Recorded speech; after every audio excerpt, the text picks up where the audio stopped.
Todos, todos, todos. That's right. Exactly. We are live. Oh, are we all set? Yes. Okay. Welcome, everyone, and welcome back to what is, in fact, our second opportunity to come together as analysts to talk about the Synod, the Roman Synod, the Synod on Synodality. You may remember that last year, following the first session, we had our first kick at the can. And now we have our second kick at the can. So what we're going to do over the next hour is explore various aspects of what happened at the recent Synod session and the conclusion of this Synod on Synodality. Our panelists include the following. Kathy Clifford. Kathy is a professor of systematic and historical theology at St. Paul University. Very importantly, she is now the VP of the Catholic Theological Society of America, and she was a Synod delegate at both sessions of the Synod. Chris White. Christopher is the Vatican correspondent for the National Catholic Reporter and has been a resident for a few years in Rome, now covering the scene. I can attest to the fact that he moves quickly and thoroughly among all the Vaticanisti and indeed all the other players. So he's an on-site source. Dan Rober is an ecclesiologist, a theologian. He teaches at Sacred Heart University. In that capacity, he's an associate professor and he's chair of the Department of Catholic Studies at the university. In addition, he's the author of various works, including Recognizing the Gift Toward a Renewed Theology of Nature and Grace. You also see in the background, because she's very humble, of course, she wouldn't underscore this, but you see a copy, one of Kathy's numerous books that have been coming out recently, major edited editions on the Second Vatican Council, and more to come. Well, my name is Michael Higgins. I'm the moderator for today. I am a distinguished professor emeritus at Sacred Heart University. I published a book on Pope Francis called The Jesuit Disruptor, A Personal Portrait of the Pope, which appeared just last month. And I was in Rome for the Synod, not as a reporter like Christopher or as a Synod delegate like Kathy, but as a journalist commissioned by Paulus Press to write a diary on the Synod, and it will be coming out in 2025, called The 60 Days That Shook the Church. So that's the four of us, and we're going to have a conversation, and we'll open it for Q&A. If we can, we have a restricted time limit here, but we want to get right into it. First of all, I'm going to ask a general series of questions of our panelists, and then I'm going to move on to the specific. And at any time in the conversation, somebody wants to provide a commentary or remark or react to something, of course, feel comfortable to do so. All right, Kathy, you were and are a Synod delegate to the Synod.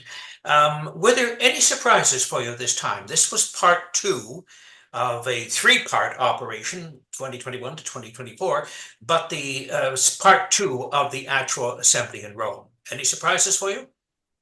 Can I say there's a fourth part, and that's implementation.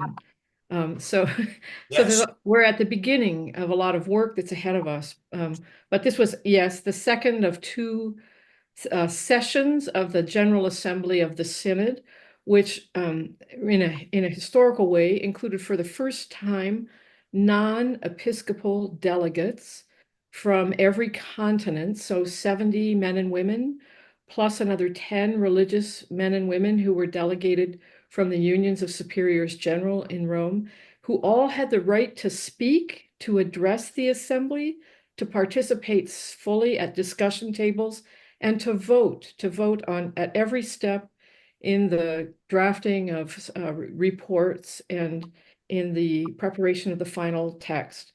And I, to my surprise, was also elected by the North American delegation to sit on the commission that oversaw the drafting of the final report. So that meant some extra long hours of working. I think the first thing that really struck, I think, all of us who were there was when we arrived at this second session at the beginning of the month, something had shifted from we were a different group of people than had gathered at the initial meeting last year. And this new method and this new composition of the assembly was greeted with a little anxiety by many participants, by many bishops who weren't sure what to make of this. And we sat, as you've seen in photographs, at round tables, and there was a real shift away from speech making, and this was a really intentional process of listening and praying together and seeking together to hear what God is calling our church to at this moment.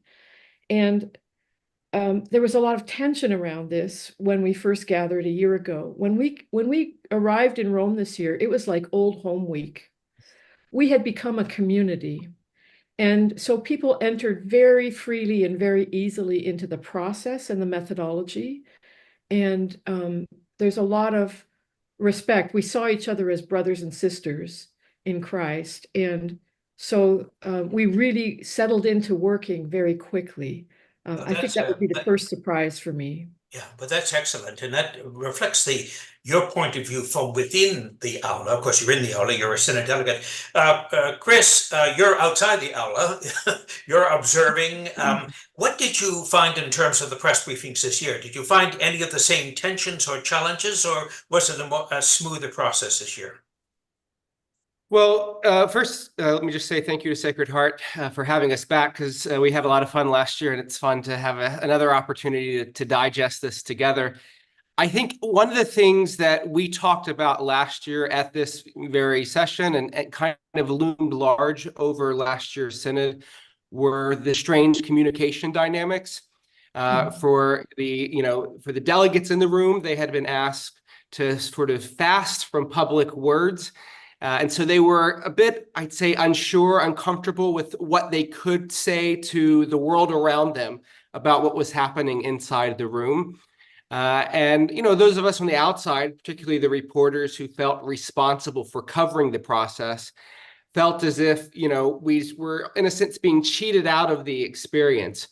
But to a person, almost everyone I spoke with last year from inside the room said that those dynamics requested by the Pope ended up working to the room's advantage. And I think that gets at why Kathy said there was a different dynamic when the delegates returned, because there was a sense of trust and knowledge of the other, which I think allowed for a freer discussion, and just a sense that regardless if there were conflicts, that they could have an honest discussion. So how that, I think, played on the outside was, I think delegates became more comfortable with those of us covering the synod to speak more freely because they had come to a certain level of trust inside the room. And I think that led to a more transparent, honest discussion outside the room. Now, the press conferences were hit or miss. Some of them can be a bit stale and just sort of descriptive. But when you get someone from, Oceania chronicling their experience, and someone from sitting next to someone in Germany, you really do get a global education in the Catholic Church. And I think when I first started covering synods, even before I moved to Rome, I realized that synods were an education in the global Catholic Church, just because of the people that come to Rome for that. But here in this synod in particular, last year and this year, you realize just what issues we care about in North America aren't always the issues that the rest of the world cares about, and how to balance that is a very tricky, delicate process. And so as a reporter, it's been a real education and a privilege to cover that. It has been largely, as you say, pretty demanding ecclesiastical choreography when you consider the global composition, both in the aula and indeed in the press room. But coming to you, Dan, you're in the cogitating in the wilds of the Nutmeg State. What did the happenings on the Tiber look to for you? Thank you, Michael. So I think there's a couple things I'd like to speak to about this. First, I think a lot of the way the Synod was received here initially was to kind of echo language used around Vatican II, right? But it was kind of the Synod of the media. And not referring to you necessarily, or Chris, but to the sort of broad coverage, especially around what was taken as a very jarring move surrounding the Commission on Women Deacons, particularly the way in which the DDF head, Cardinal Fernandez, handled that. So that, I think, for a lot of people, and because for many kind of lay, I don't mean necessarily non-clerical, but kind of plugged in people saw the synod, right? That started a kind of sour taste, perhaps, for many people of the synod. I think for those who were paying closer attention, there were a lot of other things to take in.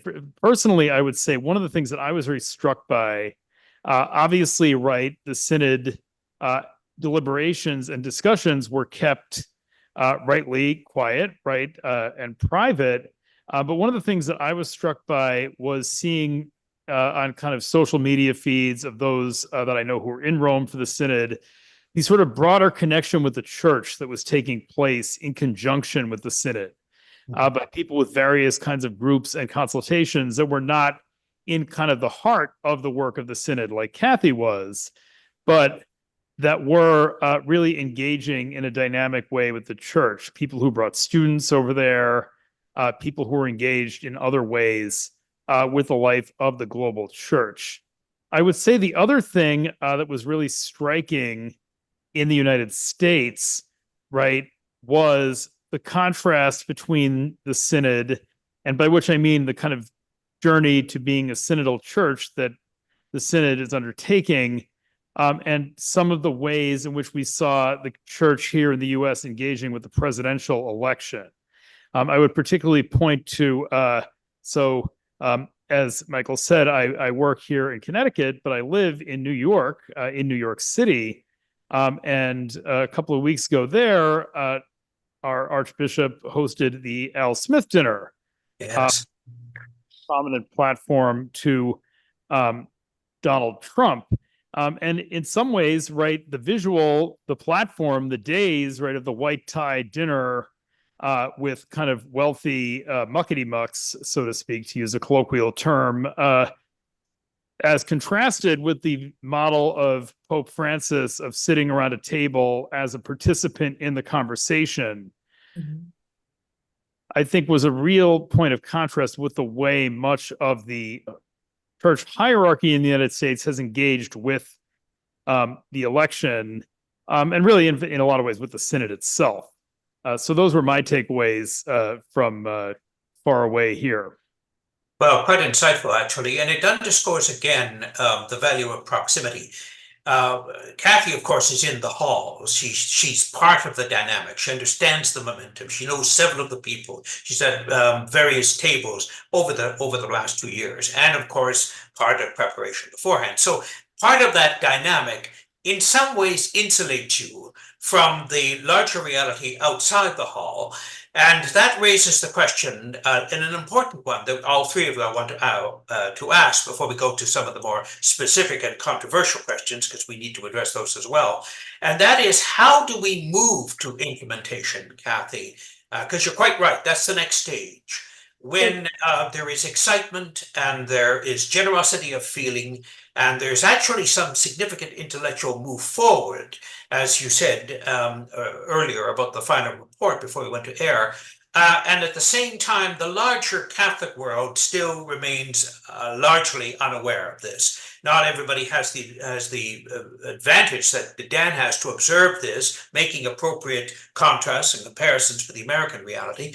But inside, what's your hope now for the next stage of implementation? Well, let me just say first that I think it's a mistake to think of the synod as a closed bubble. If you know you've read some of the journals of the people who took part in the Second Vatican Council, you know Absolutely. some of the most important things happened over lunch or at a lecture hall after the meeting. And I mean, I met those students who came from Germany, and other synod participants took time to meet, kids who were there from 17 American colleges.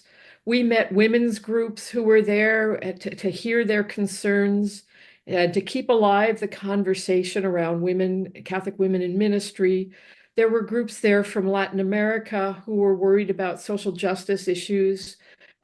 people from other areas of the world where there's armed conflict. I mean, we're rubbing shoulders with these people. Our days are long, long. We begin by having breakfast together, praying together, having lunch together, then going out in the evening to some events. I mean, it's a long, full day. And it's a very dynamic process. So we're also mindful of how whatever emerges from the synod might be received. And the real challenge and the hard work was, it took us a couple weeks to settle into. I remember about halfway through, the facilitator at my table started asking almost at every turn, so what has to happen for this to become a reality? What has to happen at your parish level for this to become a reality, for us to be synodal, to take the lived experience? We want that everyone at every level of the church to experience what we experienced. That contrast between the first session and the second, we experienced a conversion. We're changed by the experience of encounter with our brothers and sisters, by listening to the living faith of people from all around the world. And we're convinced our church needs to live this from top to bottom. So we're asking, how do we live this out at the parish level, at the diocesan level, at our conferences of bishops, at the continental level? How does all this shift? We want to change the culture. And we need to also adjust our structures and practices. And we have to really commit to forming Christians differently. Yes, very good point. Very good. Forming different kinds of Christians to be informed, discerning Christians in the world. And this also means a different style of leadership. And this means, again, reforming and updating seminary formation and the skill sets that anyone needs in pastoral ministry, whether they're ordained or lay ministries. Well, the composition of the aula that you referred to, Kathy, very much representing the global reality of the universal church. So people talk quite frankly about their experience and whatnot, is replicated to some degree in the press briefings that Chris referred to earlier, the composition in the room. But the composition was not quite as harmonious, perhaps. I mean, there was friction between the traditionalist and progressive media coverage. How did you find it? What impressed you the most about that dynamic, which I think is healthy? It shouldn't be suppressed. I mean, there should be that kind of engagement that can sometimes be electric, even if it is sometimes also stokingly predictable. Yeah, well, there's a fair criticism that nothing ever gets done in Rome, but I want to agree with Kathy that what gets done often happens over lunch. So I think it's an astute insight of hers there. As far as the dynamics of those covering the synod, I wrote a column maybe at the halfway point or 3 weeks into the month, talking about actually compared to past synods in the Francis papacy, there didn't seem to be as much outside resistance to this synod. And I sort of went through other synods where, most famously in the Amazon Synod, there was the theft of the indigenous statuettes that were tossed into Rome's Tiber River. There were the 13 cardinals during the Synod on the Family that wrote in protest to the Pope. And effectively, I said that, many traditionalists and conservatives have chosen to sit this one out, at least in terms of, visible protest events, side events. So the only real friction, I would say, played out in the pages of various publications and occasionally inside the press briefings that we would have each day. And I think you're absolutely right, Michael, that it's good for these, for any sort of healthy press to have folks from different backgrounds and perspectives to be asking questions. I think, one sort of interpretive key for me in this synod was Father Timothy Radcliffe, the Dominican soon-to-be cardinal, who provided the spiritual reflections at the start of this synod for the retreat for the delegates, where he used the image of a fishing net. And he says, you have to, the church is made up of both strong bonds and open spaces, and the open spaces allow for the water to sort of flow through. And, for me as a journalist trying to think through, how to explain what's going on, I mean, I think that captures well many of the issues at stake, the divides, and really the tension of trying to decide what needs to be decided at a global level, here in Rome, for those bonds to be sustained. But where is there flexibility at the local level for things to look differently and let the water flow through? And I think the final document sort of begins to paint a picture of that, or at least provide a roadmap of how you get there. But that's where the real work needs to be done. And as a journalist, I mean, it's just it's a ripe opportunity for follow-up reporting. Of course, and that's the right attitude to take. Dan, from your somewhat Olympian position as an intellectual scholar on the East Coast, watching this from a distance, what was the event or the personality or the issue that struck you the most, either negative or positive? Well, I alluded earlier to obviously some of the what went on with the Commission on the Women Diaconate, and I think for most people watching from afar, that had to be the most striking thing, in the sense of the off chord it seemed to strike in terms of the mission of the Synod. Now I know, and Kathy will obviously be able to speak to this more, but I know in the final document there is language that seems to express a continued openness, which also does seem to be kind of a theme of Pope Francis on this, is a kind of openness, but it almost sounds to be kind of colloquial, right? Like somebody in kind of a long-term relationship waiting to propose, right? We have sort of an openness, but not wanting to put a ring on it. There seems to be some of that going on. And this kind of also played into what I think, and I wanted to comment on this because Chris was commenting on kind of the immediate media environment around the Synod. I think it contributed to what I saw as a kind of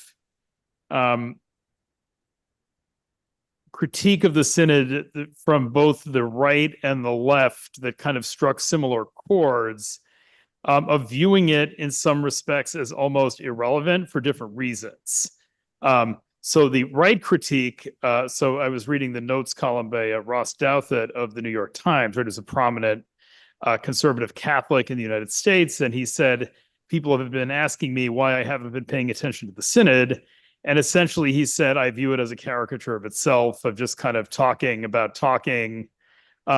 I think there's also a sense on the right of kind of waiting Francis out, right? Of viewing this as kind of the Pope's interest, but the big priority is looking at replacing him with somebody more to their liking. I was reminded in reading Gareth Gore's Opus Dei book, which just came out, of the Red Hat Project, which has gone under the radar as far as news, but still exists as a well-funded project of trying to vet cardinals. Whereas the left critique, which certainly the diaconate kerfluffle,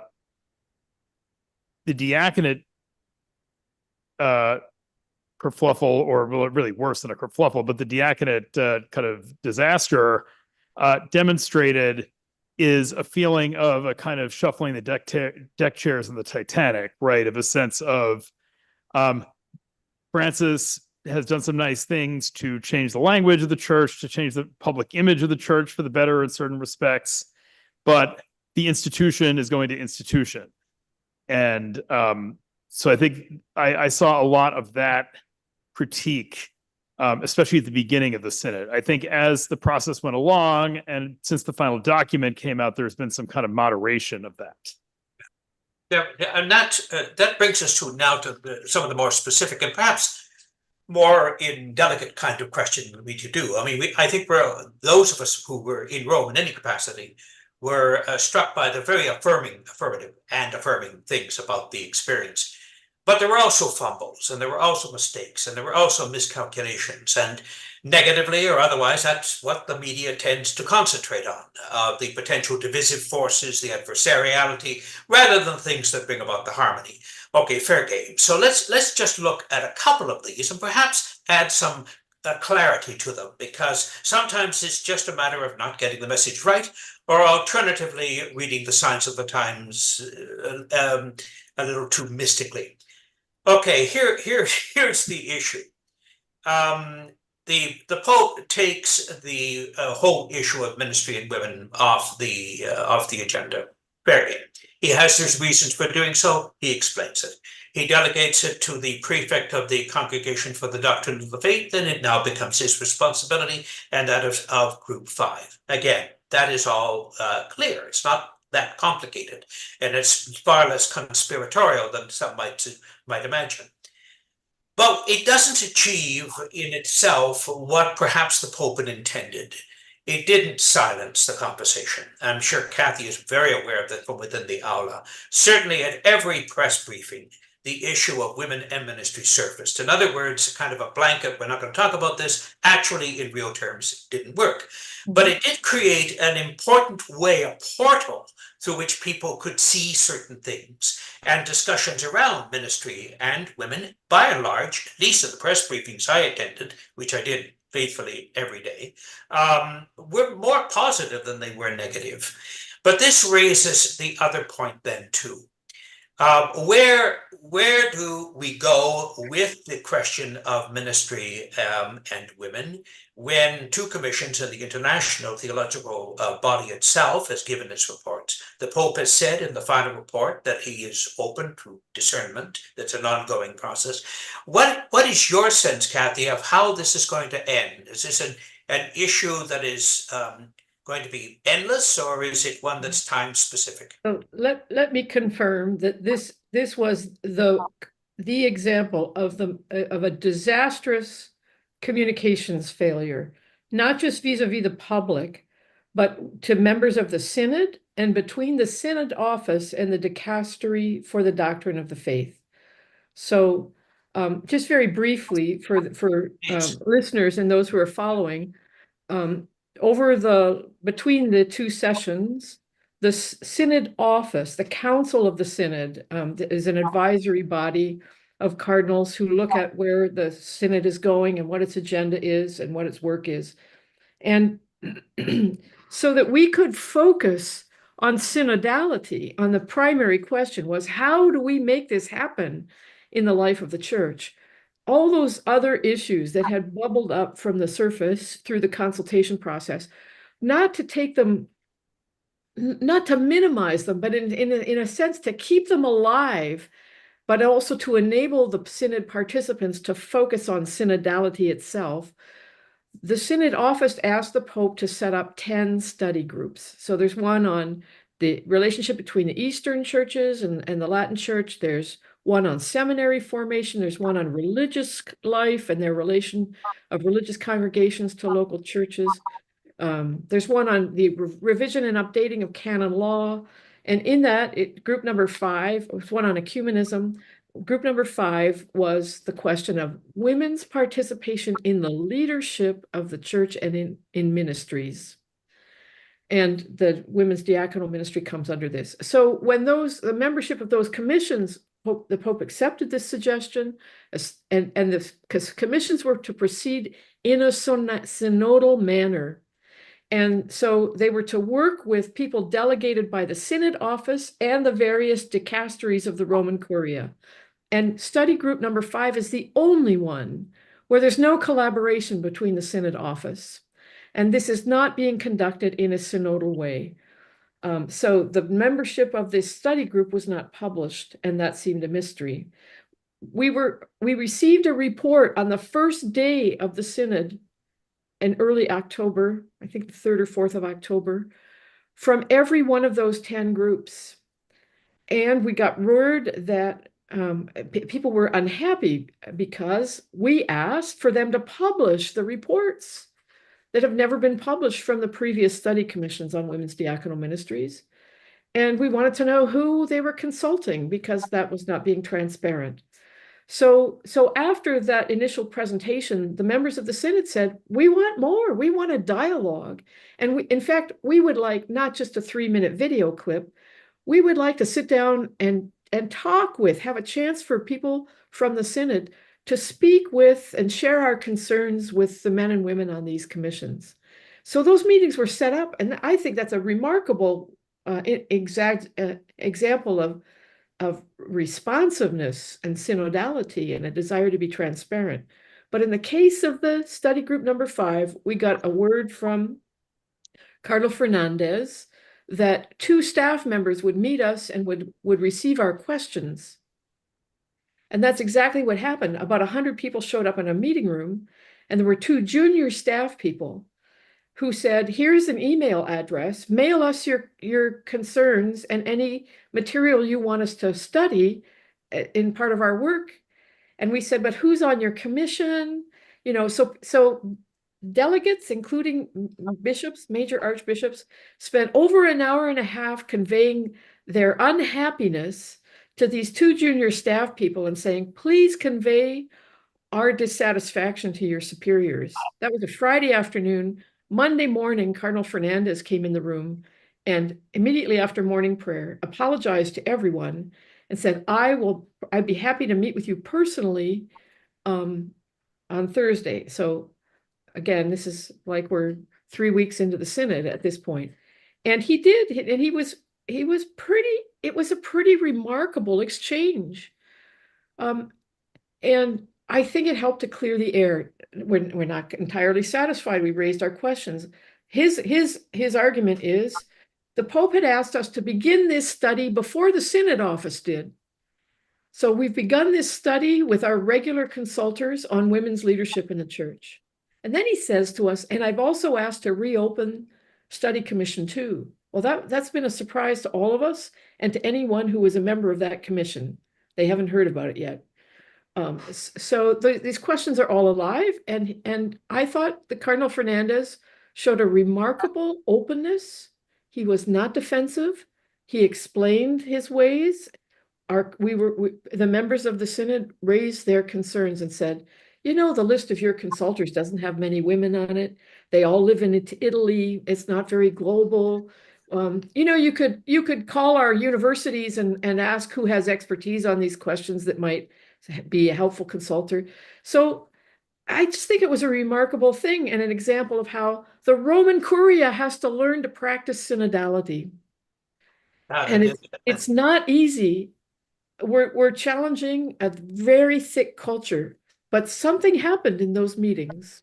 Well, it's one of the permanent deacons. There were 3 deacons at the Synod de Synod. One of the permanent deacons who's married has 3 boys and whatnot from Belgium.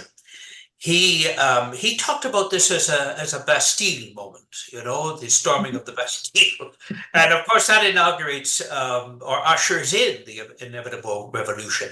So the sense that the Cardinal responded or obligated to respond, or whatever the reason behind it, was all to the good. And here were the Synod delegates exercising, modeling the synodal process to a Curio Cardinal and his staff. Chris, from your perspective, covering this and meeting with various people in and out of the Trattoria and whatever, how did you absorb this? What's your take on this? Yeah, I mean, I think it was a real turning point in the Synod. That took place about, 8 to 10 days before the end of the Synod. And it was a real demand from the Synod for accountability. And there's a line in the final document of the Synod that I'm not going to quote verbatim because I don't remember it and I don't have the document right in front of me, but it effectively says there's a long tradition in the church of the need for accountability to superiors. But what has to be revived is the practice of superiors being accountable to the community. And I think, we saw the failings and the failings of lack of accountability and the need for accountability in the sort of test case or of study group 5, which, as Kathy eloquently outlined, has been fumbled from the outset and shrouded in secrecy. One of the things in the outcome document is just, a very significant section on transparency, accountability, and evaluation in the Catholic Church. And the way study group 5 is operated to date, I think, it doesn't pass the smell test for anything that's enumerated there. And we'll see. I mean, talking to the Synod delegates who were there that first meeting without Cardinal Fernandez, their frustration was palpable. And talking to many of them after the second meeting, there was a sense that things had restarted, that a page had been turned, but there's a lot to be answered for. And I think it remains to be seen how this study group resolves itself and does its work. I think it is this peculiarity how this one particular body isn't operating in harmony with the Synod office. And this incongruency has to be resolved for the Synod itself to be credible. But it's interesting too, the Holy Office is often called, or was called, La Suprema, right? And it was under Francis, and it was downsized from being the premier congregation or dicastery in Rome. Dan, what's your take on this? So, well, again, I gave kind of my initial take on sort of the outside view of where this was. I think in a lot of ways, right, the entire ordeal that Kathy described kind of encapsulates my feeling that a lot of the Francis papacy, and particularly the emphasis on synodality, is a kind of aftershock of Vatican II. And I think that's likely how it will be viewed historically, in the sense that, right, Vatican II, obviously larger scale, right? It's an ecumenical council with the teaching authority therein. And what Francis is doing with the synods is trying to repair, in a sense, the pairing in of the synods that the Synod of Bishops that Paul VI immediately undertook after Vatican II, right? That the version of the synod that he put in place ended up, especially during the John Paul II era, being very limited in its actual ability to engender any kind of dialogue. And so I think what we saw here was something not all that different from the way that Vatican II, the way that the council related to some of the planning and preparatory commissions and their attempts to kind of constrain and control what was going on there. So I think it fits within that reading of what's going on. And I think, to Chris's point, right, the language about transparency, especially, right, as an ideal being introduced into the governance of the Catholic Church, is kind of amazing.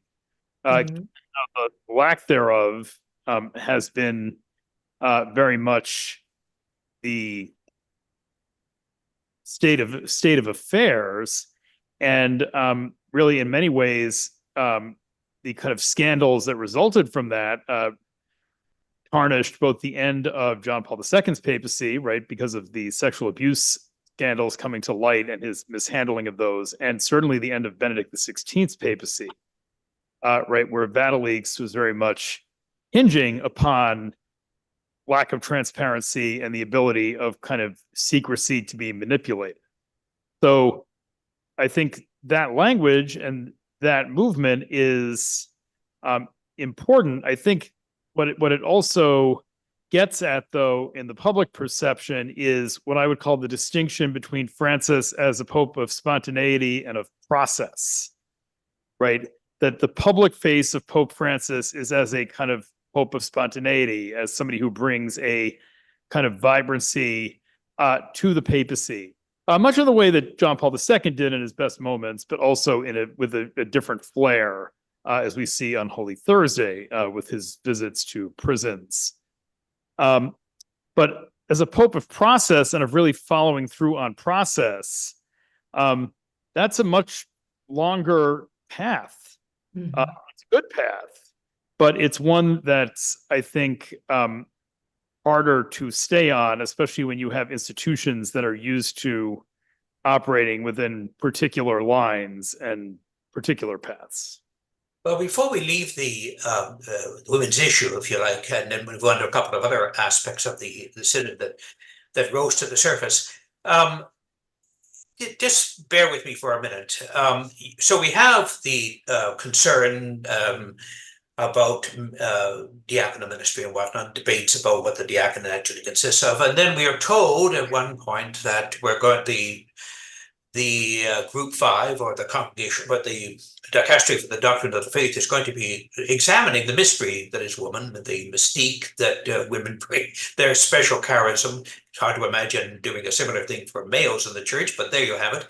And they gave us a list of about 10 different people, from Hildegard of Bingen all the way to Maria Montessori, in order to try to examine some aspects of their lives that they could put together to frame the particular spiritual genius that women have. Now, this is complicated from several points. I actually was struck by the fact that they left out 2 women who, in their own way, were pioneers. One, of course, is Thérèse de Lisieux, who actually talked about aspiring to the priesthood, and the other was Juliana of Norwich, of course, who often spoke of God as she. So the more controversial ones seem to be accepted, but not entirely fair, of course. There were the other ones were equally as robust, Catherine of Siena, Teresa of Avila, of course. But the point is, here's my point.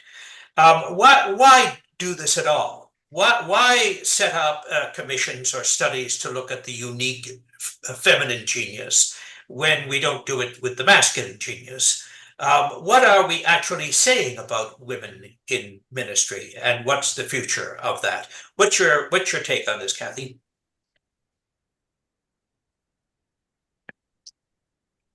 I have to remind everyone where we have been in the last 4 years.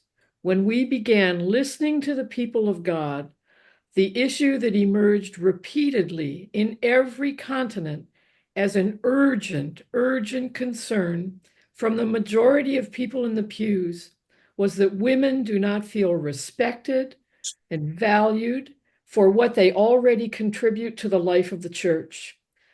And this has been repeated throughout the process. So it's very hard for men in a very patriarchal structure to hear this. I'm sorry, some of them are just tone deaf, and we have to keep saying it. This is not a bunch of radical feminists who are trying to throw off the gospel. These are women who are called and baptized Christians who are full members of the church and want to be accepted as such, and who have already are serving the church in a remarkable variety of ways and in many pastoral ministries. So for 3 consecutive synods, bishops have been asking the church for the permission to integrate those women already serving in diaconal tasks into the sacramental structure of the church. So in the Amazon Synod, 2/3 of the bishops voted in favor of proceeding to do this. So Francis obviously he says that this is not mature. It's clear there's not agreement globally in the church. It's the global church. It's very hard for us to agree about anything because culture plays such a huge factor here. And there are women in the hall who cannot speak freely about the suffering of their sisters who are being exploited materially and sexually in systematic ways, and men are doing this with impunity in different cultural contexts. So we're not at the same place in every context. And I think women in the Western world need to understand the complexity of some of this. But let me say this about what's in the final document. It seems like not much, but nowhere does this document use the essentializing language that we've seen in previous papal teaching and in problematic theologies that want to talk about the essential nature of women or men or their complementarity. Nowhere do expressions like feminine genius or Marian principle appear in the final text. This is chosen there is a commitment. It seems like a small thing for us in North America because women have fought for this, but it was also our bishops accepted the principle of inclusive language in the liturgy in the 1980s. Rome took it back in the year 2000. Now the global church is saying in the prayer of the church, we must be inclusive in our language. We have to recognize, and the text does, that Jesus had an extraordinary attitude towards women in his culture and in his time, and included them among his disciples and among the first witnesses to the resurrection. Other things are there, like the need to revise the lectionary and include more stories of women disciples that have been, omitted or cut out of the pericopes that we hear in the Sunday lectionary. So these are issues that women scholars have been raising for generations, but now they're being received by the global Catholic Church. The point you had made earlier about women talking about this, certainly in the aula, was replicated, Chris, wasn't it, in the press briefings? How often women would speak about the history of persecution, subtle and overt, cultural and theological, and this was a leitmotif that ran through all the press briefings, though it was never a matter of grandstanding. Yeah, one of the stories that I like to point people to is the story of a Swiss delegate, Helena Jeppesen, who in 2019 at the Amazon Synod, she was one of those gathered outside of the Vatican's Synod Secretariat on the Via della Conciliazione, the main road that leads to Rome, protesting the fact that, women had not been given a right to vote at that synod in the Synod on the Amazon. And then in 2023 and 2024, she's inside the room as a voting delegate. And I say that, one, as just to show that things can change, and sometimes quickly, but also it's, things change. I think it's easy to argue because she was out there making her voice heard and providing a constant witness. And so I think, to echo Kathy's point, having over the course of the last 3 years as the Synod process has taken place, largely with Pope Francis on his own travels, I've been on every continent that has been at some stage working through the Synod process. And it doesn't matter if you're in Papua New Guinea or if you're in Congo or if you're in Canada, this is a concern that bubbles to the top of the list.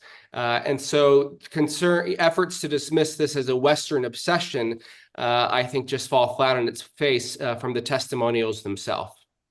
I agree. Before I go to you, Dan, I wrote a column in the Globe and Mail in which I suggested that perhaps, because Francis is famous for his bold gestures, that he might have created Mother Angelini as a cardinal at the same time that he created Timothy Radcliffe, because the two of them were spiritual architects for the Synod. And as we know, the cardinalate is not an ordained ministry. It's an honorific body that has an important role to play.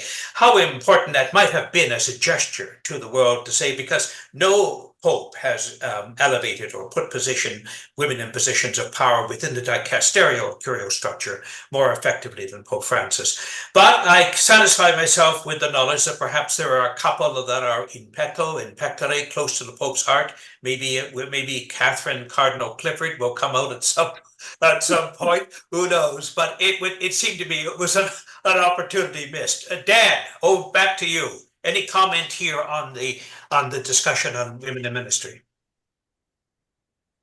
Sure. Well, I think I think it's helpful to think about this in terms of one of the other images that that I thought was striking in the final document was this imagery of the church. This is in the beginning of part 4, as being rooted and on pilgrimage. Right, of this kind of paradoxical and simultaneous image of the church as rooted and yet on pilgrimage. And I think this is an issue where the sort of rootedness has been winning in some senses, in terms of not rootedness necessarily in rootedness in cultural contexts and cultural norms that have made it much harder for the church to realize the needs of being a pilgrim church and of getting up and going out of our comfort zones. I think one of the other interesting areas that the final document alludes to this is on this question of lay preaching. Right, came up as a kind of an idea which struck me as, on the one hand, right, you could argue it as a sort of sop to attempt, to the fact that the women in ministry issue has had a lot of talk but not a lot of action.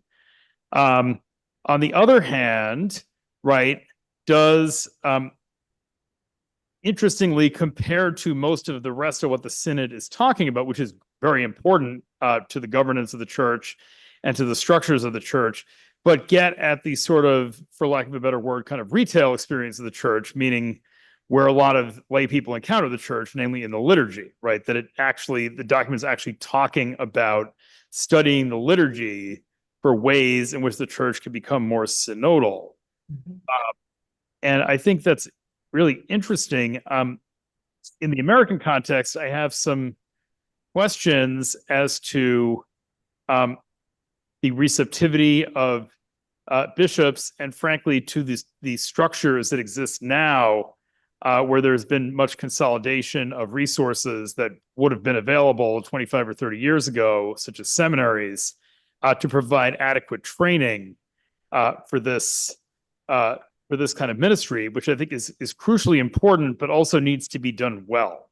And I think that's, as Pope Francis himself has commented many times, right, preaching in the church is not done well as often as it ought to be. And I think one of the things, if there's anything we've learned, I think, from the implementation of the liturgical changes around Vatican II, right, it's the importance of care and quality in rollout of changes for them to for them to take and not be constant subjects of debate. So I'm very interested in this topic, but I'm also very interested in how in how to roll that out and whether we will be seeing a rollout of that. Well, good. We have to wrap up now. We've only got a few minutes left. I want to go back to something that Kathy said earlier on that I think is very important. And that is that there was a lot of interaction between the Synod delegates and people outside, that it wasn't a closed shop, that there was a fair bit of commerce between various groups that may self-define as marginalized or whatever, but they were brought into the conversation. I want to highlight particularly the LGBT people. Jim Martin had a special moment with a gathering at the Jesuit Curia Aula outreach, in which there were representatives of from the different continents, representing transgender, gay, lesbian, bisexual, and whatnot, being able to speak and comfortably in an environment that was in no way hostile. I remember talking to some representative of New Ways Ministry that had a strong media component there, and he observed, we cover this, we think about it. It's important for those of us in the gay community to reflect on this seriously, but it's about 10% of the operation of the church at large. And the hierarchs seem to be obsessed about it. We don't obsess about it. It represents our voice in a minor way. We just want to be heard. But the church obsesses about it, at least in terms of its hierarchy. And that may be the result of a number of different factors. What is your sense? How do you bring then the people who feel that they're on the periphery to the core? We've had the centripetal move of centralization. Now we have the centrifugal move to some decentralization, and that's created some controversy in its own right. But where do the various specific groups within the larger life of the church find a place for their voice now as we move forward to what Kathy calls the fourth stage, which is the implementation stage? If each of you could comment briefly on that, that would be helpful as we wrap up. Kathy? Well, I think Francis has been trying very intentionally to model what he expects of other church leaders. During the synod, he welcomed and spent 90 minutes with a delegation from New Ways Ministry, and listened to the lived experience of trans women and men. I mean, I think that if every church leader would commit to creating time and space to spend more time listening to women and women's experience, listening to the LGBTQ members of our communities, and how they're, first of all, just to know who they are, and because they're very misunderstood in our communities, listening to medical people who work with them and accompany them in their needs. I think just the commitment to listen and learn would take us very far, and could be the beginning of again a new culture in that more welcoming community where, as Chris reminded us before we went on air, todos, todos, todos. Yes. Everyone should find a home in our community. Good, thank you. Chris. Was a reporter, I often say it's not my job to fix the problems, just to chronicle them. So I wouldn't dare compete with Kathy's very wise advice there. But I mean, I do think, the word that keeps getting used over and over again is a listening, a listening church. And, I think the Synod process itself is a start in that direction. Just this 3-year process of providing forums specifically to entertain voices that have not been heard or not heard from as often as they should be. And I think, it was rather powerful that I was not at the outreach event, but I did write about it, talking to those in the room, that the voices were not just from Canada or America, but also from Africa. And that, I think, expands the voices on an issue like this, and that some folks would just try to just say, again, is simply a Western issue. The Synod has brought voices to the table, from many corners of the globe that have not had a chance to offer their voice and given a chance for the church to listen to them. And that listening process, that cultural sensitivity, was illustrated, for me at least, in one small way in a conversation I had with the Archbishop of Namibia, who is an oblate archbishop, who was talking about the private meeting that the African bishops had with the Pope concerning polygamy, which is a continental reality for the church. And he said that the Pope was very receptive. He said, you accompany people, you don't judge them. And they asked the bishops, not as castry, but the bishops, to prepare a report on their own pastoral strategy of dealing with polygamy in the continent. And that seemed to me a very synodal way of operating, right? And if you can emulate that, or you can model that, the listening, the sensitive response, the reverencing of the other, all those aspects that Kathy was talking about in terms of conversation and the spirit, if we can achieve that at the parish level, then we can begin that kind of effective development, or devolution, not devolution, but the development of the church into a new synodal reality. Dan, comment, please.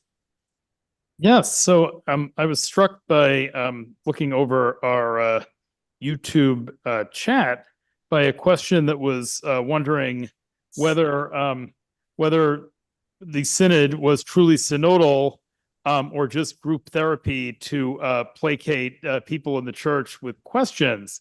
And I think it's an interesting and intriguing question that I think kind of gets at the sort of left critique of the Synod that I brought up earlier.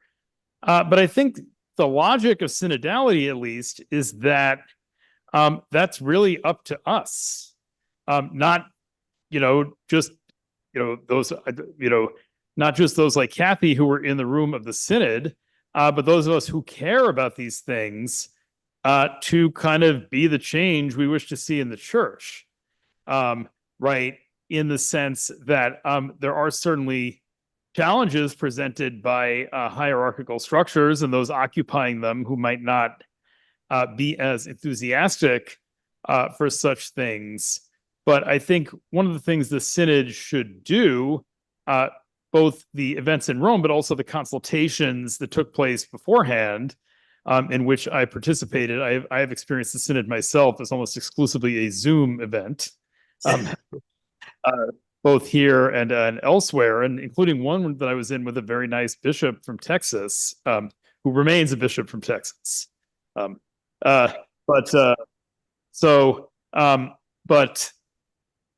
you know, that there is a place and space to get up and say these things, both when invited and when not. No, that's exactly right. I need to ask a technical question here because I'm in Guelph. Kathy's in Ottawa. Chris is in Rome, and you're in Fairfield, Connecticut. The timing for the Zoom is an hour. We're at that hour's length. Are you allowing time to go over that, or what? Nope, we're done. We're done. Okay, let me just wrap it up then by thanking Chris Wright from Rome, Kathy Clifford from St. Paul University in Ottawa, Dan, who's our on-site guy right there in Sacred Heart University, and myself, Michael Higgins, here in Canada. Thank you very much for being part of the Synod session number 2 reprise moment. Take care. Thank you. Okay, I think we're done. Are we done?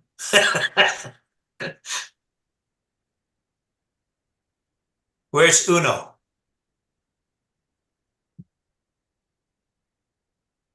Let me just, I'm waiting. I don't, are we off air?